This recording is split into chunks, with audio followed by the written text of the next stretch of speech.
वसा जनसेवेचा। तालुक्यात गुरुवार 30 जुलैच्या रात्री मुसळधार पावसाने अक्षरशः हाहाकार उडवला। नदी नाल्यांना आलेल्या महापुराचे पाणी गावातील वस्त्यांसह थेट घरांमध्ये घुसल्याने नागरिकांचा संसार पाण्यात गेला। खेरडा खुर्द, खेरडा बुद्रुक, मडाखेड, भेंडवड, वडशिंगीसह अनेक गावांमध्ये धान्य, कपडे, घरगुती साहित्य आणि जीवनावश्यक वस्तूंचे प्रचंड नुकसान झाले। पुराच्या रौद्र रूपाने रस्ते, पूल आणि शेतशिवार जलमय झाले। सोयाबीन, कापूस, तूर व इतर खरीप पिके पाण्याखाली गेल्याने शेतकऱ्यांच्या हातातोंडाशी आलेला घास हिरावला आहे। अनेक शेतातील बांध, सिंचन व्यवस्था आणि शेती साहित्य वाहून गेले असून काही ठिकाणी पशुधन दगावल्याचीही माहिती आहे। वीज वाहिन्या आणि विद्युत खांबांचे नुकसान झाल्याने अनेक गावांचा वीज पुरवठा खंडित झाला। दरम्यान तालुका संकटात असताना तहसीलदार पवन पाटील यांनी कार्यालयात बसून आदेश देण्याऐवजी रात्री 3 वाजल्यापासून थेट पूरग्रस्त गावांमध्ये धाव घेतली।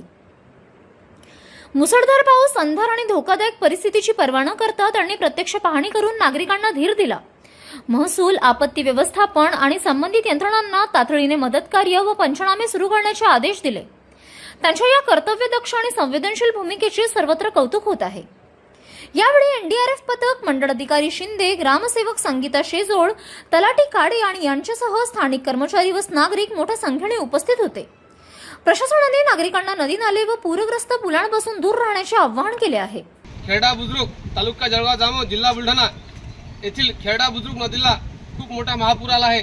या महापुरामध्ये खेरडा बुद्रुक नदीकाठच्या लोकांना प्रशासनाने रात्री सतर्कतेचा इशारा दिला होता, परंतु रात्री 1 वाजतापासून मोठा पूर आल्यामुळे आमच्या घरदारामध्ये खूप पाणी आले आहे। तरी शासनास आमची सर्व नदीकाठील लोकांची व गावकऱ्यांची विनंती आहे की शासनाने खेरडा बुद्रुक नदीकाठील जे भिंत आहे ते त्वरित मंजूर करून काम सुरू करून देण्यात यावे। तसेच जे गावातील नुकसान झाले आहे, नदीकाठील लोकांचे जे घरांचे नुकसान झाले आहे त्याचे नुकसान भरपाई त्वरित पंचनामे करून नुकसान भरपाई देण्यात यावी ही शासनास विनंती आहे।